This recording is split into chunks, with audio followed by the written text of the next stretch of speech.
మన ప్రభువును లోకరక్షకుడైన యేసుక్రీస్తు నామమున మీ అందరికీ నా యొక్క ప్రత్యేక వందనములు. ఈ ఉదయకాల సమయమున దేవుడు మనకిస్తున్నటువంటి వాగ్దానమును చదువుకుందాం. యెషయా గ్రంథము 58వ అధ్యాయము 9వ వచనము. నీవు పిలవగా యెహోవా ఉత్తరమిచ్చును, నీవు మొరపెట్టగా ఆయన నేనున్నాననును. ఆమేన్. దేవునికే మహిమ కలుగును గాక. ఈ ఉదయకాల సమయమున దేవాతి దేవుడు ఈ యొక్క వాగ్దానము ద్వారా మనందరితో మాట్లాడుతూ ఉన్నారు. ఈ యొక్క వాక్యమును మనం జ్ఞాపకం చేసుకుంటే, నీవు పిలవగా యెహోవా ఉత్తరమిచ్చును, నీవు మొరపెట్టగా ఆయన నేనున్నాననును.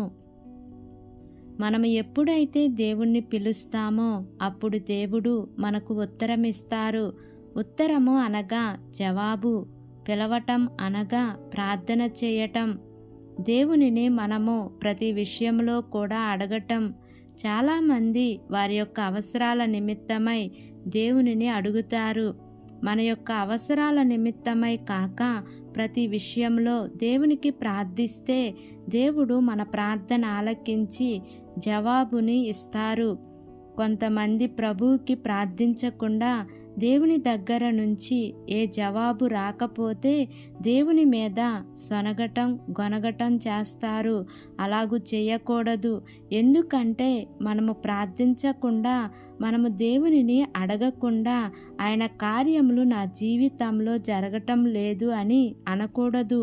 నీవు ప్రార్థిస్తే, నీవు పిలిస్తే ఆయన నీకు జవాబును ఇస్తారు. ఆయన తప్పక పలుకుతాడు. నీవు మొరపెడితే నేను ఉన్నాను అని చెప్పుచున్నారు. కాబట్టి మన విన్నపములన్నీ ఆ ప్రభువుకి చెప్పి ఆ ప్రభు దగ్గర నుంచి జవాబును పొందుకుందాం. దేవుడి వాగ్దానము మనందరి జీవితములలో నెరవేర్చబడును గాక. ఆమేన్. ప్రార్థన చేసుకుందాం. ప్రేమ కలిగిన యేసయ్యా, కృప కలిగిన దేవా, నీకు వందనాలు తండ్రి. నీకు స్తోత్రములు ప్రభువా.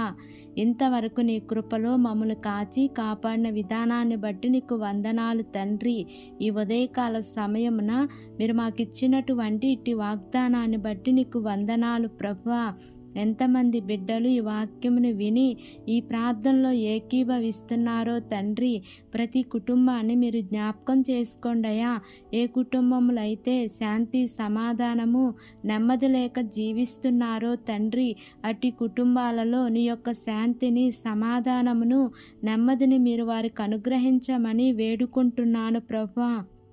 ఏ విషయంలో బలహీనులుగా ఉన్నారో తండ్రి, ఏ విషయంలో జవాబు కోసం ఎదురు చూస్తున్నారో తండ్రి, అట్టి బిడ్డలందరినీ కూడా మీరు జ్ఞాపకం చేసుకోండి అయ్యా. వారి అవసరతల అక్కర్లు అన్నీ కూడా యేసయ్యా నీ మితిలేని ఐశ్వర్యంలో వారి ప్రతి అవసరత తీరుస్తూ రమ్మని మిమ్మల్ని వేడుకుంటున్నానయ్యా. మా దేశమును, దేశ ప్రజలను, దేశమును పరిపాలిస్తున్న ప్రతి అధికారుల కుటుంబాలను జ్ఞాపకం చేసుకోండి అయ్యా. వారికి మంచి ఆరోగ్యమును దయచేయండి ప్రభువా.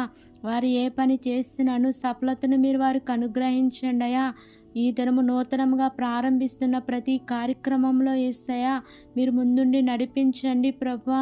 నీ ప్రియబిడ్డలు వెళ్ళుచున్న మార్గం అంతట్లో కూడా యేసయ్యా నీ దేవదూతల కాపుదల నీ ప్రియబిడ్డలకు తోడుగా ఉంచమని, నా యొక్క ప్రార్థన ఆలకించి అంగీకరించమని నజరేయుడైన యేసు అతి పరిశుద్ధ నామమున అడిగి వేడుకొని పొంది ఉన్నాము తండ్రి.